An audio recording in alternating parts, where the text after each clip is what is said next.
ముగ్గురిని అక్కడ ఉన్నటువంటి వాళ్ళు సైనికులు తీసుకుని అగ్నిగుండంలో వేస్తామన్నా కూడా ఒక 1% పెరుగు భయం కూడా వాళ్ళలో లేదు.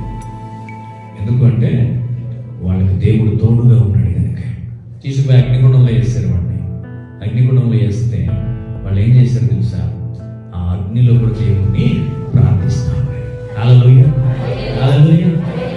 ఈరోజు నా చిన్న రోగానికి కూడా మనం, చిన్న బాధకు, చిన్న అప్పుకు కూడా మనం ఏం చేస్తాము? భయపడతాం.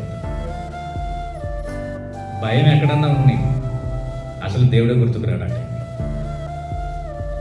అప్పుడు ఏడొస్తాడు, సమస్య ఏడొస్తుందో, ఇబ్బంది ఏడొస్తుందో, ఇరుకులు ఏడొస్తాయి.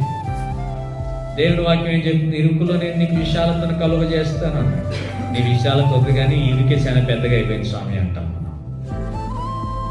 ఆ మాటను ఆస్వాదించాలి. ఆ మాట